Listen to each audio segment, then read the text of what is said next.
ಅಂಬೇಡ್ಕರ್ ಜಿಂದಾಬಾದ್ ಜಿಂದಾಬಾದ್ ಜಿಂದಾಬಾದ್. ಮಕ್ಕಳ ಕೈಗೆ ಬಡಿಗೆ ಬೇಡ, ಮಕ್ಕಳ ಕೈಗೆ ಪುಸ್ತಕ ಪೆನ್ಸಿಲ್ ಕೊಡಿ. ನಾವು ಯಾವಾಗಲೂ ಸಂವಿಧಾನ ಪರಿಪಾಲಕರಾಗಿ ಭಾರತೀಯರಾಗಿ ನಾವು ಮೂಢನಂಬಿಕೆಯನ್ನ ಬಿಡೋಣ. ಮೊದಲು ಸಂವಿಧಾನದ ಪೂರ್ವ ಪೀಠಿಕೆಯಲ್ಲಿಯೇ ನಾವು ನಮ್ಮ ಸಂವಿಧಾನದ ಸಾರವನ್ನು ನಾವು ಕಂಡುಕೊಳ್ಳಬಹುದು. ಸಂವಿಧಾನದ ಬಗ್ಗೆ ಜಾಗೃತಿ ಮೂಡಿಸುವಂತ ಕೆಲಸವನ್ನ ನಮ್ಮ ಸಂವಿಧಾನ ಸಂರಕ್ಷಣಾ ಪಡೆಯ ವತಿಯಿಂದ ಹಮ್ಮಿಕೊಳ್ಳಬೇಕಂತೇಳಿ ಇವತ್ತು ನಾವು ಈ ಒಂದು ಜಾಥಾ ಮಾಡಿದ್ದೀವಿ. ಇಂದು ದಿನಾಂಕ 18/11/2025 ಒಂದು ಸಂವಿಧಾನ ಜಾಗೃತ ಜಾಥಾವನ್ನು ರಾಯಚೂರಿನ ಕರ್ನಾಟಕ ಸಂಘದಿಂದ ಅಂಬೇಡ್ಕರ್ ಸರ್ಕಲ್ ಮೂಲಕ ಇವತ್ತು ಏಮ್ಸ್ ಹೋರಾಟ ವೇದಿಕೆಯಲ್ಲಿ ಸಮಾರೋಪ ಮಾಡ್ತಾ ಇದ್ದೀವಿ. ಇದಕ್ಕೆ ಮುಖ್ಯ ಉದ್ದೇಶ ಇಷ್ಟೇ, ಏನು 26/11/2025 ಏನು ಸಂವಿಧಾನ ಸಮರ್ಪಣಾ ದಿನಾಚರಣೆ ಇದೆ, ಅದರ ಅಂಗವಾಗಿ ನಾವು ಇವತ್ತಿಂದ ಚಾಲನೆ ನೀಡಿದ್ದೀವಿ. ಪ್ರತಿ ಹಳ್ಳಿ ಮತ್ತು ಪ್ರತಿ ಹೋಬಳಿ ಮತ್ತು ಪ್ರತಿ ತಾಲೂಕಿನಲ್ಲಿ ಕೂಡ, ರಾಯಚೂರಿನಲ್ಲಿ ಮೂಲೆ ಮೂಲೆಯಲ್ಲಿ ಕೂಡ ಸಂವಿಧಾನದ ಬಗ್ಗೆ ಜಾಗೃತಿ ಮೂಡಿಸುವಂಥ ಕೆಲಸವನ್ನು ನಮ್ಮ ಸಂವಿಧಾನ ಸಂರಕ್ಷಣಾ ಪಡೆಯ ವತಿಯಿಂದ ಹಮ್ಮಿಕೊಳ್ಳಬೇಕಂತೇಳಿ ಇವತ್ತು ನಾವು ಈ ಒಂದು ಜಾಥಾ ಮಾಡಿದ್ದೀವಿ. ಇವತ್ತು ಟೀ ಶರ್ಟು ಅಥವಾ ಬಿಳಿ ಬಟ್ಟೆ ಅಂದರೆ ಶಾಂತಿಯ ಸಂಕೇತ, ಬುದ್ಧನ ಸಂಕೇತ. ಅದೇ ರೀತಿ ಇವತ್ತೇನು ಶಾಲ್ ಇದೆ, ಈ ಬ್ಲೂ ಶಾಲ್ ಏನಿದೆ ಅಂದರೆ ಸಮಾನತೆ. ಇಲ್ಲಿ ಜಾತಿ ಧರ್ಮ ಭೇದ ಭಾವ ವರ್ಗ ಮೇಲು ಕೀಳು ಬಡವ ಬಲ್ಲಿದ ಯಾವುದೂ ಇಲ್ಲ ನಮ್ಮ ಈ ದೃಷ್ಟಿಯಲ್ಲಿ. ಯಾಕಂದರೆ ಸಂವಿಧಾನ ಕೂಡ ಅದೇ ಹೇಳ್ತದೆ. ಅದೇ ರೀತಿಯಾಗಿ ಇವತ್ತು ನಾವು ಟೋಪಿನೂ ಇಟ್ಕೊಂಡಿದ್ದೀವಿ. ನೆರಳು ಆಕಾಶ ಏನಿದೆ, ಬಾಬಾ ಸಾಹೇಬರ ಕಲರ್ ಆಕಾಶ ಏನಿದೆಯಲ್ಲ, ಈ ಆಕಾಶ ಎಲ್ಲರನ್ನೂ ಕೂಡ ಒಳಗೊಂಡಂಥದ್ದು. ಇವತ್ತು ನಮಗೆ ಸಂವಿಧಾನ ಕೊಟ್ಟಿರುವಂಥದ್ದು ಯಾವ ರೀತಿ ಸಂವಿಧಾನ ನಮಗಿದೆ ಅಂದರೆ, ಇಡೀ ವಿಶ್ವದಲ್ಲೇ ಅತಿ ಶ್ರೇಷ್ಠವಾದ ಸಂವಿಧಾನ ಯಾವುದಾದ್ರೆ ಅದು ಭಾರತದ ಸಂವಿಧಾನ, ಅದು ಡಾಕ್ಟರ್ ಬಾಬಾ ಸಾಹೇಬ್ ಅಂಬೇಡ್ಕರ್ ಕೊಟ್ಟಂಥ ಸಂವಿಧಾನ.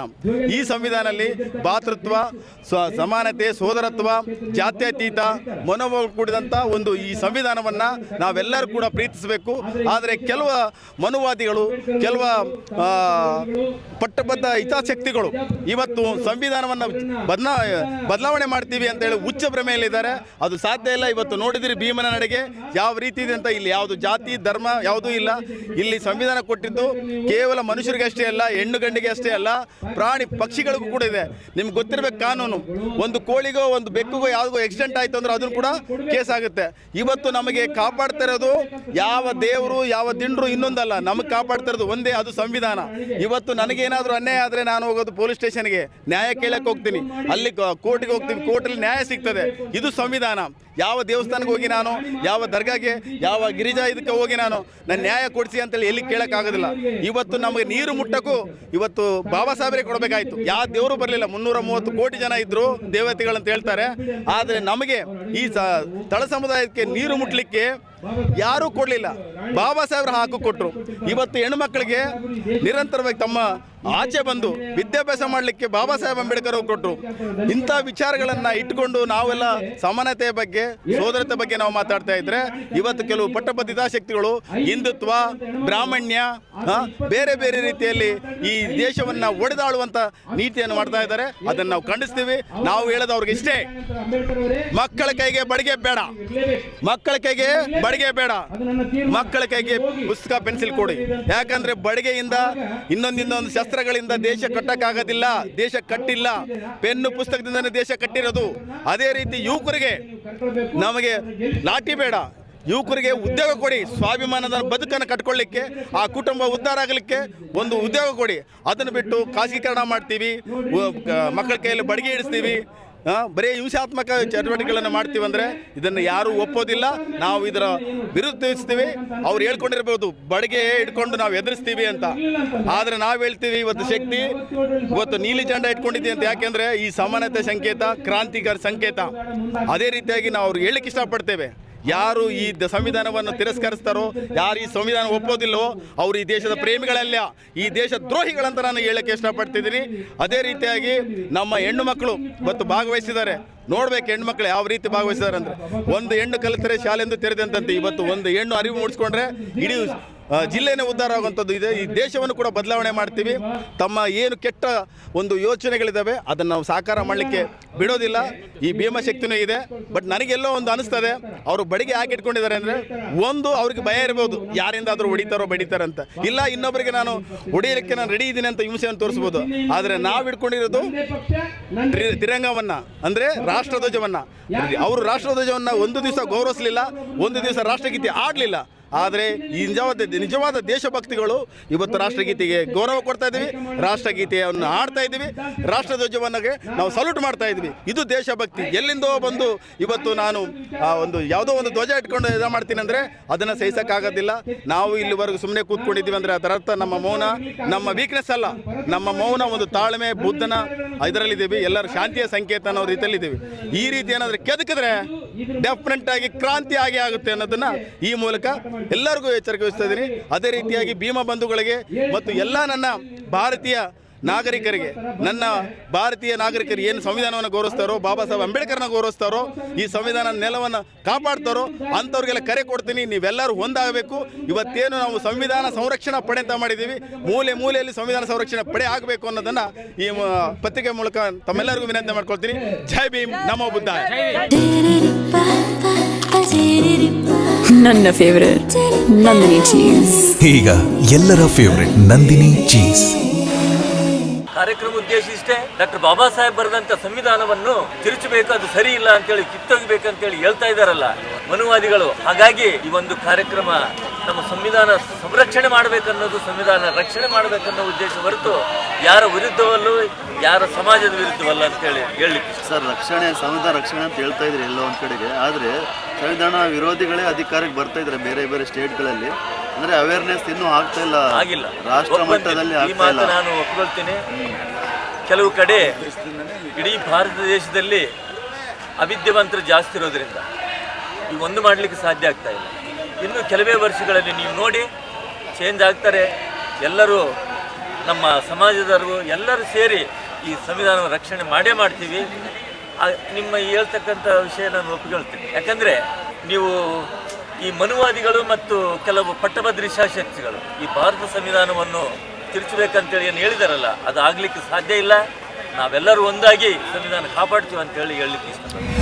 ರಾಯಚೂರಿನ ಸಮಾನ ಮನಸ್ಕರೆಲ್ಲರೂ ಸೇರಿ ಈ ರಾಯಚೂರಿನಲ್ಲಿ ಒಂದು ಸಂವಿಧಾನ ಸಂರಕ್ಷಣಾ ಪಡೆ ಅಂತೇಳಿ ಮಾಡಿಕೊಂಡು ಈ ಜನರಿಗೆ ಸಂವಿಧಾನದ ಬಗ್ಗೆ ಅರಿವು ಮೂಡಿಸಬೇಕು ಅನ್ನೋ ಉದ್ದೇಶ ಇಟ್ಕೊಂಡು ಈ ಕಾರ್ಯಕ್ರಮವನ್ನು ನಾವು ಜರುಗಿಸಿದೆವು.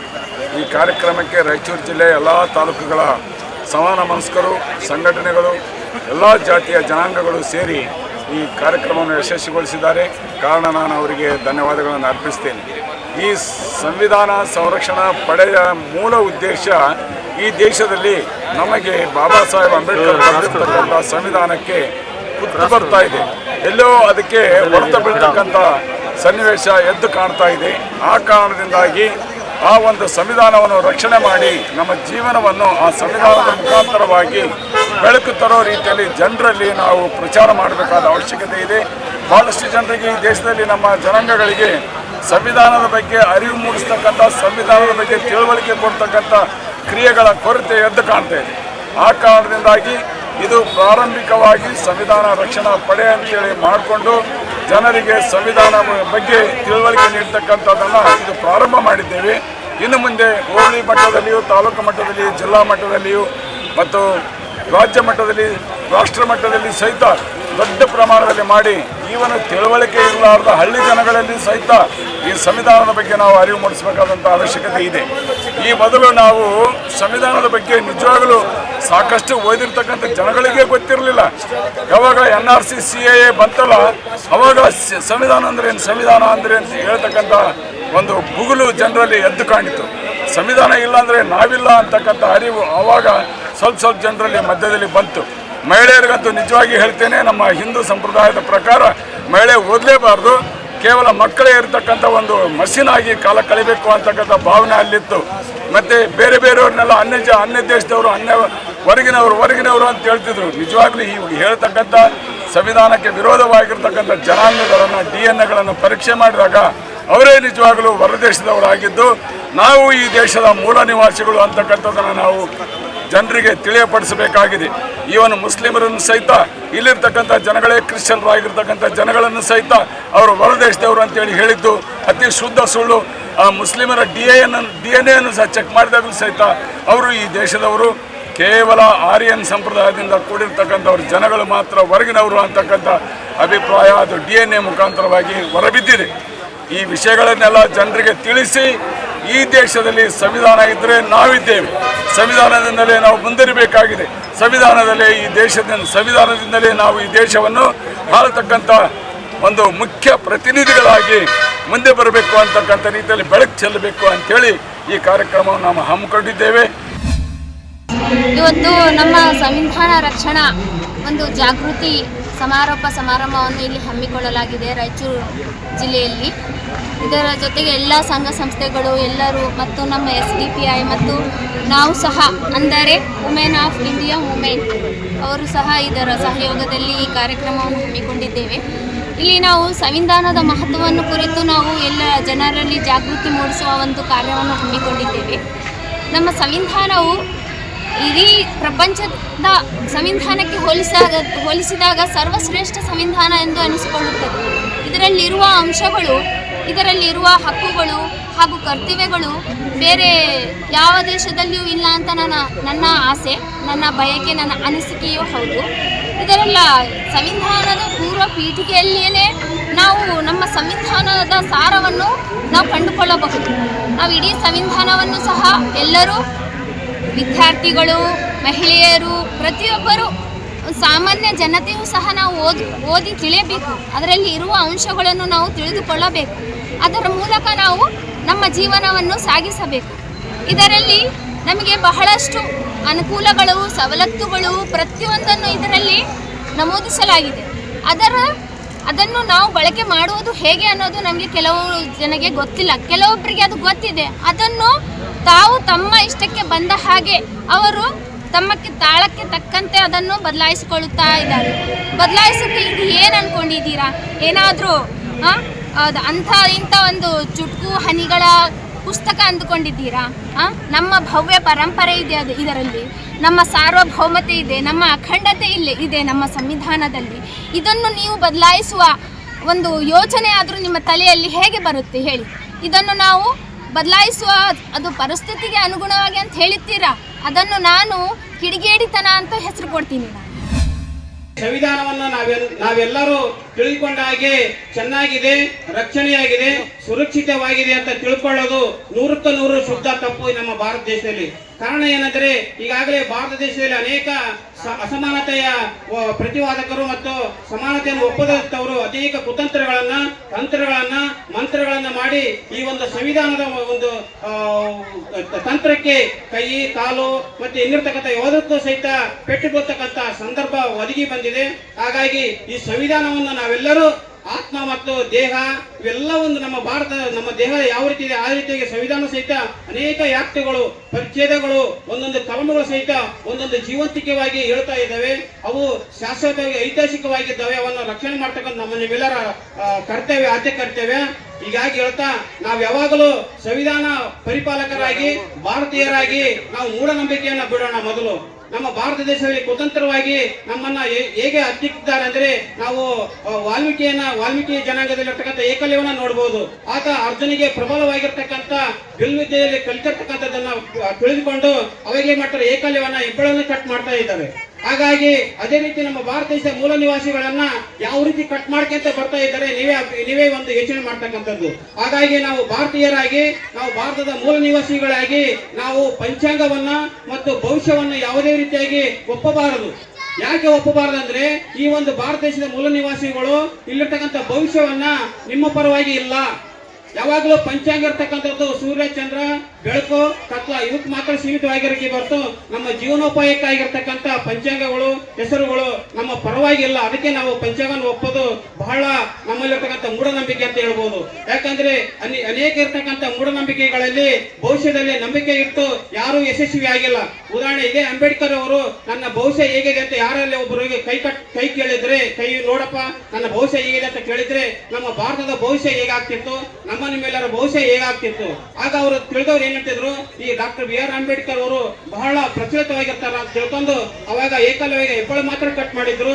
ಅವಾಗ ಈಗ ನಮ್ಮ ತೋರಿಸಿದ್ರೆ ನಮ್ಮ ಡಾಕ್ಟರ್ BR ಅಂಬೇಡ್ಕರ್ ಅವರಿಗೆ 2 ಕೈ ಸಹಿತ ಕಟ್ ಮಾಡ್ತಾ ಇದ್ರು. ಹೌದಾಗಿ ನಾವು ಒಪ್ಪಬೇಕಾದಂತ ಒಂದು ಸಂದರ್ಭ. ತಲೆಬಾಗಬಾರ್ದು. ನಮ್ಮ ಶ್ರಮ ಮತ್ತು ಬುದ್ಧಿವಂತಿಕೆಯಲ್ಲಿ ಮಾತ್ರ ನಾವು ನಂಬಿಕೆ ಇರತಕ್ಕಂಥ ವ್ಯಕ್ತಿಗಳಾಗಿ ನಾವು ಸದಾ ಒಂದು ವೈಚಾರಿಕರಾಗಿ ಮತ್ತು ಮೂಢವಾಗಿರ್ತಕ್ಕಂಥ ಆಚರಣೆಯನ್ನು ಬಿಟ್ಟು ಮತ್ತು ವೈಚಾರಿಕವಾಗಿರ್ತಕ್ಕಂಥ ಚಿಂತನೆಗಳನ್ನು ಮಾಡ್ತಾ ನಮ್ಮ ಮಕ್ಕಳಿಗೆ, ಮರಿಮಕ್ಕಳಿಗೆ ನಮ್ಮ ಜೀವಂತಿಕೆಯನ್ನು ಬಿಟ್ಟು ಹೋಗಿರ್ತಕ್ಕಂಥ ಅನೇಕ ದಾರ್ಶನಿಕರಿದ್ದಾರೆ. ಹಾಗಾಗಿ ನಮ್ಮ ವೈಚಾರಿಕ ಚಿಂತನೆಗಳನ್ನು ಮಾತ್ರ ನಾವು ಅನ್ವಯಿಸಬೇಕೇ ಹೊರತು ಕಾಲ್ಪನಿಕ ಕಥೆಗಳು, ಕಾಲ್ಪನಿಕ ವ್ಯಕ್ತಿಗಳನ್ನು ಬಿಡುವುದೇ ನಮ್ಮ ಒಂದು ಆದರ್ಶಪ್ರಾಯವಾಗಿರಬೇಕು ಅಂತ ಹೇಳ್ತಾ, ವೈಯಕ್ತಿಕ ಸೇರಿರುವಂಥ ಜನ, ಇದು ಒಂದು ಆಂದೋಲನ ಇಡೀ ರಾಜ್ಯ ಮತ್ತು ದೇಶಕ್ಕೆ ಅಗತ್ಯ ಆಗಿರುವಂಥದ್ದು. ಯಾಕೆಂತಂದರೆ ಇಂದು ಸಂವಿಧಾನ ಪ್ರಜಾಪ್ರಭುತ್ವ ಒಗ್ಗೋಲೆ ಆಗ್ತಾಯಿದೆ. ಇಡೀ ಬಿಹಾರ ಎಲೆಕ್ಷನ್ ತಾವೆಲ್ಲ ಕಂಡಿರ್ಬೋದು. ಈಗಾಗಲೇ ಏನಿದೆ, ಯಾವುದೇ ಬಟನ್ ಒತ್ತಿದರೆ BJPಯವರು ಹೋಗಿ ಎಲ್ಲೋ ನಮ್ಮನ್ನು ಮತವನ್ನು ಹಾಕಿ ಅಂತೇಳಿ ಕೇಳ್ತಾ ಇಲ್ಲ. ಯಾಕೆ ಅಂತಂದರೆ ಯಾವುದೇ ಬಟನ್ ಒತ್ತಲಿ ನಮಗೇ ಬರುತ್ತೆ ಎಂಬುದವರಿಗೆ ಖಾತ್ರಿ ಆಗಿರುವಂಥದ್ದು. ನೀವು ಎಲ್ಲಿಯಾದರೆ, ನೀವು ಮನೆಗಾದರೆ ಕುಂತರೆ ನಮ್ಮದೇ, ನೀವು ಬಂದು ಒತ್ತಿದ್ರು ನಮ್ಮದೇ ಎಂಬುದವರಿಗೆ ಖಾತ್ರಿ ಆಗಿದೆ. ಅದಕ್ಕಾಗಿ ಅದು ವಿರೋಧ ಪಕ್ಷ ಇಲ್ಲಿ ವಿಫಲ ಆಗಿದೆ ಈ ಭಾರತ ದೇಶದಲ್ಲಿ. ಈಗ ಸಂವಿಧಾನ ಉಳಿವಿಗಾಗಿ ಈ ಭಾರತ ದೇಶದ ಜನತೆ, ಈ ನಮ್ಮ ರಾಜ್ಯದ ಜನತೆ ಮತ್ತು ನಮ್ಮ ರಾಯಚೂರು ನಗರದ ಜನತೆ ಎದ್ದು ಇದಕ್ಕೊಂದು ದೊಡ್ಡ ಪ್ರತಿಭಟನೆ, ಒಂದು ಆಂದೋಲನ ಮಾಡಬೇಕಂತೇಳಿ ಜನರಲ್ಲಿ ಕೂಡ ನಾನು ಕೇಳ್ಕೊತೀನಿ. RSS ನೋಡಿ, RSSನವರು ಅವರಿಗೆ ರಿಜಿಸ್ಟ್ರೇಷನ್ ಇಲ್ಲ. ನಮ್ಮದೇ ಆದಂಥ ಒಂದು ರಿಜಿಸ್ಟ್ರೇಷನ್ ಎಂಬುದೊಂದಿದೆ. ಏನಂತಂದರೆ ಸಂವಿಧಾನಬದ್ಧವಾಗಿ ನಾವು ಸಂವಿಧಾನ ಉಳಿವಿಗಾಗಿ ಮಾಡ್ತಿರುವಂಥದ್ದು ಇದು ಆಂದೋಲನ. ಅವರು ಮಾಡ್ತಿರೋದು ಎದಕ್ಕೆ ಎಂಬುದವ್ರ ಪ್ರಶ್ನೆ ಉತ್ತರ ಹೇಳಬೇಕಲ್ವ. RSSನವರು ಮಾಡ್ತಿರೋದು ಎದಕ್ಕೆ, ಏನಿದೆ RSSನವ್ರು, ಏಮೇನು ನಾವು ಮಾಡ್ತಾ ಇರೋದು, ನಾವು ತೋರಿಸ್ತಾ ಇದ್ದೀವಿ. ಸಂವಿಧಾನ ಪೀಠಕ್ಕಾಗಿ, ಸಂವಿಧಾನ ಉಳಿವಿಗಾಗಿ ಅಂತೇಳಿ ನಾವೆಲ್ಲ ಬಹಿರಂಗ ಹೇಳ್ತಾ ಇದ್ದೀವಿ. ಅವ್ರು ಎದಕ್ಕೆ ಅಂತ ಹೇಳ್ಬೋದಲ್ಲ. ಜನಸಾಮಾನ್ಯರು ನಾವು ಅಲ್ಲಿ ಓದ್ ತಗೊಳ್ಳೋ ಹೊತ್ತಿನಲ್ಲಿ ಸಂವಿಧಾನ ಪೀಠದಲ್ಲಿ ಓದ್ ತಗೊಳ್ಳುವಂಥದ್ದು. ಮತ್ತು ಸಂವಿಧಾನ ವಿರೋಧವಾಗಿ ನೀವು ಯಾವ ಥರ ಏನು ಹೇಳ್ತೀರಿ ಅಂತೇಳಿ, ತಾವು ಎಲೆಕ್ಟೆಡ್ ಆಗಿ, ಒಂದು ಚುನಾಯಿತರಾಗಿ, ತಾವು ಸಾಂಸದರಾಗಿ, ರಾಜ್ಯ ಸಮಿತಿ ಸದಸ್ಯರಾಗಿ, ಇಲ್ಲಿ ವಿಧಾನ ಪರಿಷತ್ ಸದಸ್ಯರಾಗಿ, ಏನು ನಮ್ಮ MLAಗಳಾಗಿ ತಾವೇನು ಹೋಗ್ತೀರಿ, ತಾವು ಓದ್ ತಗೊಳ್ಳೋದು ಹೇಗೆ, ಏನು ಅಂತೇಳಿ ಓದ್ ತಗೋತೀರಿ? ಸಾರ್ವಭೌಮ ಅಂತೇಳಿ ತಾವು ಓದ್ ತಗೊಳ್ಳೋದಲ್ವ. ಮತ್ತು ನಿಮಗೆ ಇಲ್ಲಿ ಜಾಗನೇ ಇಲ್ಲ. ಇಲ್ಲಿ ಇದು ನಮ್ಮ ದೊಡ್ಡ ಗುಣಗಳು, ಇದು ಡೆಮೋಕ್ರಸಿದ ನಾವು ಹೇಳ್ತೀವಿ. ನಿಮ್ಮನ್ನು ಒಂದು ಭಿಕ್ಷೆ ಅಂತೇಳಿ RSSನವರಿಗೆ ಒಂದು ಭಿಕ್ಷೆ. ಅವ್ರು ಏನಂತಂದರೆ ಇಲ್ಲಿ ದೇಶ ಕೆಡಿಸೋದಕ್ಕೆ, ದೇಶದಲ್ಲಿ ಒಂದು ಉಡಾಳತನ. ಮತ್ತಷ್ಟು ವಿಶೇಷ ವಿಡಿಯೋಗಳನ್ನು ನೋಡಲು ಮತ್ತು ಹೊಸ ವಿಡಿಯೋಗಳ ಬಗ್ಗೆ ತಿಳಿಯಲು eDina.com ಯೂಟ್ಯೂಬ್ ಚಾನೆಲ್ ಸಬ್ಸ್ಕ್ರೈಬ್ ಮಾಡಿ ಮತ್ತು ಬೆಲ್ ಐಕಾನ್ ಕ್ಲಿಕ್ ಮಾಡಿ.